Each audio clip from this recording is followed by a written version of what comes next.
नमस्कार। आज हम रोशनी के त्योहार दिवाली पर एक गहरी नजर डाल रहे हैं। नमस्कार। हमारे पास जो जानकारी आई है वो ये बताती है कि हाल के सालों में दिवाली कैसे मनाई गई है, इसके आर्थिक और सांस्कृतिक पहलू क्या हैं और कुछ नए ट्रेंड्स क्या उभर रहे हैं। हाँ। हमारा मकसद सिर्फ ये जानना नहीं कि दिवाली कैसे मनाते हैं, बल्कि इसके अलग अलग रंग समझना है। मतलब दुनिया भर में कैसे जश्न होता है, अर्थव्यवस्था पर क्या असर पड़ता है, पर्यावरण वाली चिंताएं और हाँ, बदलती हुई परंपराएं।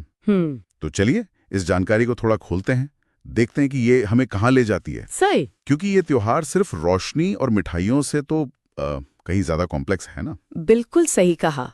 और जो जानकारी मिली है उसे देखे तो साफ लगता है कि दिवाली एक, आप कह सकते हैं, कैनवस जैसा है जिस पर संस्कृति, अर्थव्यवस्था, समाज और अब तो पर्यावरण के रंग भी दिख रहे हैं। हाँ। और ये देखना काफी इंटरेस्टिंग है कि भाई इतना पुराना त्योहार आज की जो असलियत है, जो चैलेंज है, उनसे कैसे निपट रहा है या कहूँ कि जूझ रहा है। सही। तो शुरुआत करते हैं इसके बिल्कुल कोर से, मतलब इसकी मूल भावना और ये दुनिया भर में कैसे फैला है। 2023 में दिवाली जैसे 12 नवंबर को थी। हाँ। वही प्रतीक, अंधकार पर प्रकाश, बुराई पर अच्छाई की जीत। हाँ। और भारत, नेपाल, श्रीलंका तो हैं ही, पर दुनिया में जहां भी भारतीय लोग हैं वहां ये पूरे जोश से मनता है। बिल्कुल। परिवार का साथ, पूजा, दिए, आतिशबाजी, गिफ्ट्स लेना देना और मिठाइयां तो हैं ही। ये सब मतलब इसका एक अहम हिस्सा है। हाँ, और ये बात गौर करने लायक है कि ये त्योहार अपनी जड़ों से कैसे जुड़ा रहता है, चाहे दुनिया के किसी भी कोने में मनाया जा रहा हो। जानकारी यही दिखाती है कि जो मूल भावना है ना, मतलब रिश्तों का जश्न, नई शुरुआत, पॉजिटिविटी, वो काफी हद तक वैसी ही है। अच्छा। और ये अलग अलग कम्युनिटीज और पीढ़ियों को जोड़ने वाली एक मजबूत कड़ी भी है। आप देखिए, चाहे लंदन हो, न्यूयॉर्क हो, सिडनी हो, हर जगह दिवाली मिलन समारोह होते हैं, कल्चरल प्रोग्राम्स होते हैं, मंदिरों में स्पेशल पूजा होती है। सही बात है। तो ये सिर्फ एक धार्मिक त्योहार नहीं रहा, ये एक बड़ा मतलब कल्चरल इवेंट बन गया है। हाँ, ये बात तो है। लेकिन इसी जश्न के साथ एक पहलू जुड़ा है जिस पर पिछले कुछ सालों में काफी बहस हुई है, पटाखे। हाँ, ये तो है। और उनका पर्यावरण पर असर। खासकर दिल्ली जैसे बड़े शहरों में दिवाली के आसपास हवा की क्वालिटी एकदम खराब हो जाती है, बहुत ज्यादा। और इसमें पटाखों का हाथ होना ये एक बड़ी चिंता रही है। फिर ध्वनि प्रदूषण भी है, बुजुर्गों, बच्चों, जानवरों के लिए मुश्किल होती है। सही बात। जानकारी में ये भी है कि कैसे एडमिनिस्ट्रेशन ने कुछ तरह के पटाखों पर बैन लगाने या उनकी बिक्री कंट्रोल करने की कोशिश की है। बिल्कुल। और ये असल में दिखाता है कि कैसे ट्रेडिशन और आज की जो एनवायरनमेंटल जिम्मेदारी है उसके बीच एक सीधा टकराव है। हाँ। यहाँ इंटरेस्टिंग ये है कि जो स्रोत है वो इस टेंशन से निपटने के कुछ नए तरीकों की तरफ भी इशारा करते हैं। मतलब सिर्फ बैन नहीं, बल्कि विकल्पों की तलाश भी हो रही है। जैसे मुंबई और दिल्ली जैसे शहरों में ग्रीन पटाखे को प्रमोट करने की बात सामने आई है। अच्छा, ये ग्रीन पटाखे क्या भला है? हाँ, मतलब जानकारी के हिसाब से ये ऐसे पटाखे होते हैं जिन्हें बनाने में कम हानिकारक केमिकल्स यूज होते हैं, जैसे बैरियम नाइट्रेट नहीं होता। दावा ये है कि इनसे प्रदूषण कम होता है। लेकिन क्या ये दावे सही हैं? मतलब क्या ये सच में उतने ग्रीन हैं या उतने असरदार हैं और मिलते भी आसानी से हैं? यही तो बड़ा सवाल है, और जो जानकारी है उसमें भी इस पर पूरी सहमति नहीं दिखती। अच्छा। कुछ रिपोर्ट्स इनकी इफेक्टिवनेस पर सवाल उठाती हैं, कुछ कहती हैं कि चलो सही दिशा में कदम तो है। फिर उपलब्धता और कीमत, वो भी एक मुद्दा है। लेकिन जरूरी बात यह है कि चर्चा शुरू हो गई है। लोग और कुछ हद तक सरकार भी विकल्पों के बारे में सोच रहे हैं। हाँ। चाहे वो कम शोर वाले पटाखे हों या फिर कम्युनिटी फायरवर्क्स हों, ताकि हर कोई अलग अलग न जलाए। सही।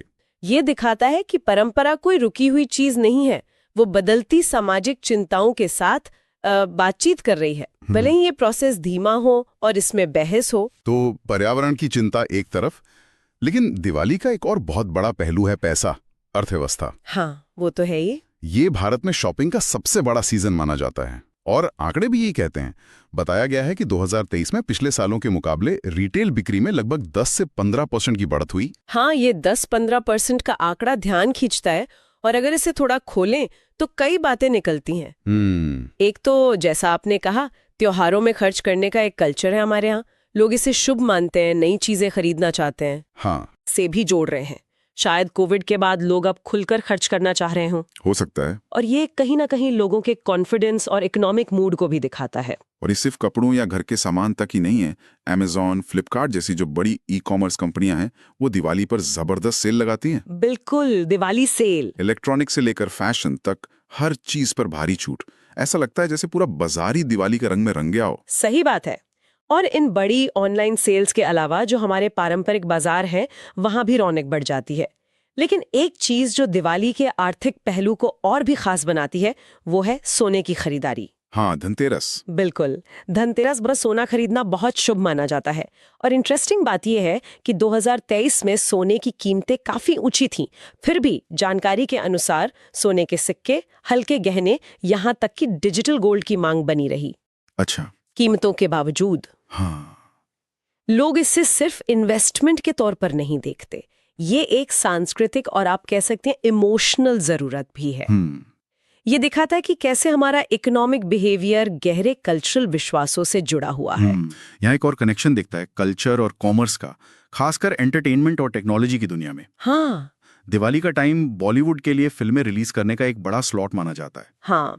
2023 की बात करें, सलमान खान की टाइगर 3 जैसी बड़ी फिल्म दिवाली के आसपास आई और चली भी खूब। हाँ, बॉक्स ऑफिस पर अच्छा रिस्पॉन्स मिला।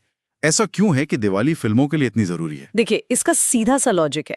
दिवाली के टाइम लोगों में एक फेस्टिव मूड होता है, छुट्टियां होती हैं, परिवार साथ होता है। सही। लोग एंटरटेनमेंट पर खर्च करने को तैयार होते हैं। फिल्म बनाने वाले इसी माहौल का फायदा उठाकर ज्यादा से ज्यादा ऑडियंस तक पहुंचना चाहते हैं। ये पूरी तरह से एक सोची समझी स्ट्रैटेजी है। मिले। अच्छा। तो ये दिखाता है कि कैसे एक कल्चरल मौका एक बड़ा बिजनेस मौका भी बन जाता है। और यही स्ट्रैटेजी हमें टेक कंपनियों में भी दिखती है ना? जानकारी बताती है कि दिवाली से ठीक पहले कई कंपनियां नए प्रोडक्ट्स लॉन्च करती हैं या बढ़िया ऑफर्स देती हैं। हाँ, बिल्कुल। एप्पल ने 2023 में दिवाली थीम वाले ऑफर्स दिए। सैमसंग, शाओमी जैसी कंपनियां भी बड़े-बड़े एड कैंपेन चलाती हैं। क्या ये सिर्फ बिक्री बढ़ाने का तरीका है या कुछ और भी है इसके पीछे? बिक्री बढ़ाना तो यकीनन एक बड़ा मकसद है ही। जी। कस्टमर इस टाइम खरीदारी के मूड में होता है तो कंपनियां उसे भुनाना चाहती हैं। हाँ।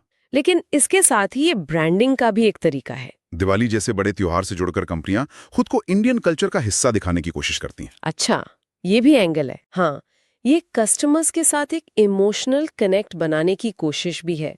तो ये सब डिस्काउंट और ऑफर्स की बात नहीं है, बल्कि त्योहार के माहौल में अपने विजिबिलिटी बढ़ाने और ब्रांड इमेज मजबूत करने की भी स्ट्रैटेजी है। कल्चर और कॉमर्स का ये जो संगम है वो यहाँ बहुत साफ दिखता है। तो हमने देखा कि कैसे दिवाली इकोनॉमी और एंटरटेनमेंट को चलाती है। अब वापस उन बदलती परंपराओं पर आते हैं जिनका जिक्र हमने पटाखों के कॉन्टेक्स्ट में किया था। हाँ। क्या ये जो सस्टेनेबिलिटी या पर्यावरण को लेकर जो जागरूकता है वो सिर्फ पटाखों तक ही सीमित है या ये गिफ्ट देने और सजावट के तरीकों में भी दिख रही है? ये एक जरूरी सवाल है और स्रोत बताते हैं कि हाँ, सस्टेनेबिलिटी की सोच अब दिवाली के दूसरे पहलुओं में भी नजर आने लगी है। अच्छा। कैसे? जैसे गिफ्ट देने में बदलाव दिख रहा है। हाथ से बनी चीजें मतलब हैंडमेड आइटम्स, लोकल कारीगरों के बनाए प्रोडक्ट्स, पौधे आधारित गिफ्ट जैसे छोटे पौधे या बीज किट्स। हाँ, ये देखा मैंने। और इको फ्रेंडली डेकोरेशन का सामान जैसे मिट्टी के दिए ज्यादा इस्तेमाल करना, रिसाइकल की हुई चीजों से सजावट बनाना, इनका चलन बढ़ रहा है। ये शायद क्लाइमेट चेंज और पर्यावरण को लेकर जो ग्लोबल चिंता बढ़ रही है उसी का असर है।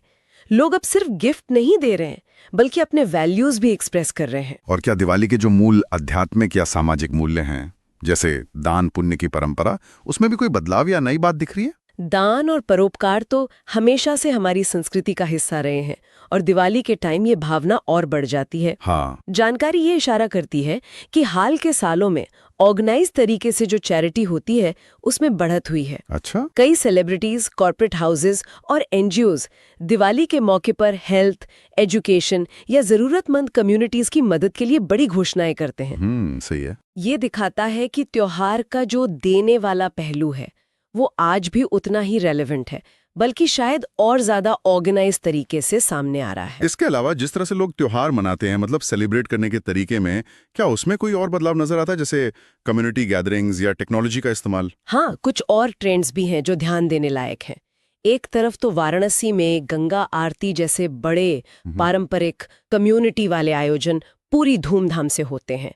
ये दिखाता है कि परंपरा चल रही है। बिल्कुल। दूसरी तरफ कोविड के बाद से ऑनलाइन या हाइब्रिड तरीके से जुड़ने का चलन भी बना हुआ है। हाँ, ये तो है। परिवार या दोस्त जो दूर हैं वो वीडियो कॉल पर पूजा या सेलिब्रेशन में शामिल हो जाते हैं। कुछ मंदिर और कम्युनिटीज ऑनलाइन सत्संग या आरती का आयोजन करते हैं। तो ये दिखाता है कि कैसे टेक्नोलॉजी परंपराओं को खत्म नहीं कर रही, बल्कि उन्हें नए तरीकों से निभाने में मदद कर रही है, खासकर उन लोगों के लिए जो फिजिकली दूर हैं। सही कहा। ये ट्रेडिशन और मॉडर्निटी का एक और मेल है। तो इस सारी चर्चा को अगर समेटें तो क्या तस्वीर उभरती है? दिवाली एक ऐसा त्योहार है जो अपनी जड़ों से, मतलब परिवार, समुदाय, अच्छाई की जीत, इनसे गहराई से जुड़ा है। हाँ, लेकिन साथ ही ये लगातार बदल रहा है, इवॉल्व हो रहा है। ये ग्लोबल फेस्टिवल बन चुका है, इकोनॉमी का एक जरूरी हिस्सा है, पर्यावरण को लेकर सीरियस सवालों से जूझ रहा है, कल्चर और कॉमर्स के बीच बैलेंस बना रहा है और नई पीढ़ी की चिंताओं और टेक्नोलॉजी को भी अपना रहा है। ये कोई ठहरी हुई तस्वीर नहीं है, बल्कि एक चलती फिरती बदलती हुई प्रक्रिया है। बिल्कुल सही कहा। और ये हमें एक सोचने वाले पॉइंट पर लाके खड़ा करता है, जो शायद जानकारी में सीधे तौर पर नहीं कहा गया, लेकिन उसकी बुनियाद पर खड़ा है। वो क्या? वो ये कि दिवाली जैसे पारंपरिक त्योहार का ये जो लगातार बदलना है, ये हमें बताता क्या है? ये दिखाता है कि परंपरा कोई पत्थर की लकीर नहीं होती, वो जिंदा होती है, सांस लेती है और वक्त के साथ बदलती है। हाँ। दिवाली आज मॉडर्न प्रभावों को, चाहे वो टेक्नोलॉजी हो, पर्यावरण की चिंता हो, ग्लोबलाइजेशन हो या बाजार की ताकतें हो, उनको अपने अंदर समेट रही है। चैलेंज ये है कि इस प्रोसेस में वो अपने मूल आध्यात्मिक और सामाजिक सार को कितना बचाए रख पाती है। ये वाकई सोचने वाली बात है कि भविष्य में परंपरा और आधुनिकता का ये बैलेंस कैसे बनेगा। हाँ, और ये एक लगातार चलने वाला डायलॉग है। त्योहार समाज का आईना होते हैं, वो हमारे बदलते मूल्यों, हमारी उम्मीदों, हमारी चिंताओं को दिखाते हैं। सही। दिवाली का भविष्य इस बात पर निर्भर करेगा कि समाज इन अलग-अलग पहलुओं, जश्न, जिम्मेदारी, परंपरा और बदलाव के बीच कैसे तालमेल बिठाता है। और ये देखना दिलचस्प होगा कि आने वाले सालों में ये त्योहार और कौन से नए रंग अपने अंदर समेटता है।